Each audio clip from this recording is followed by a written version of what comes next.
சிறகடிக்க ஆசை சரியில்ல. அடுத்து வர எபிசோடில் சந்திரா இருந்துட்டு ரொம்பவே பயந்து போய் இருக்காங்க. உடனடியாக மீனாக்கு வந்து கால் பண்ணுறாங்க.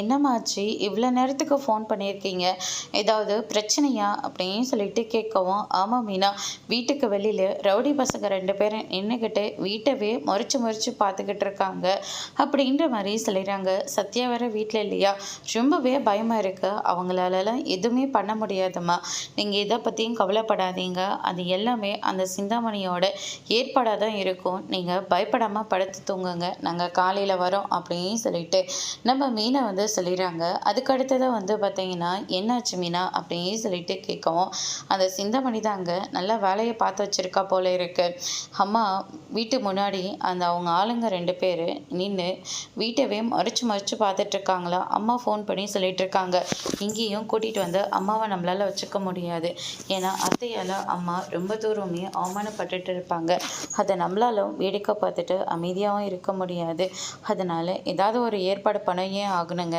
அப்படின்ற மாதிரி மீனை வந்து சொல்லிடுறாங்க. என்ன மீனா பண்ண போகிற, அதுதாங்க எனக்கு ஒன்றும் புரியல, பேசாமல் பார்வதியோட ஆண்டி வீட்டில் அம்மாவை தங்க வச்சிடலாமா, இதுக்கு அவங்க ஒத்துக்கணும் இல்லையா, ஏற்கனவே அம்மா வரணும் சொன்னதுக்கு இங்கெல்லாம் வரக்கூடாதுன்னு சொல்லிட்டாங்க, ஆனால் இப்போ எங்கள் அம்மா இந்த மாதிரி ஒரு பிரச்சனையோட அந்த வீட்டுக்குள்ளே போனால் அவங்க ஏற்றுப்பாங்களா அப்படின்னு சொல்லிட்டு கேட்கவும், அவங்களுக்கு உன்னை எப்போவுமே பிடிக்கும், அதனால் கண்டிப்பாக ஏற்றுப்பாங்க, நீ இதை பற்றியும் கவலைப்படாத அப்படின்ற மாதிரி சொல்லிட்டு பார்வதிக்கிட்டேயும் போய் பேசுகிறாங்க. அதோடு முடிச்சிருக்காங்க.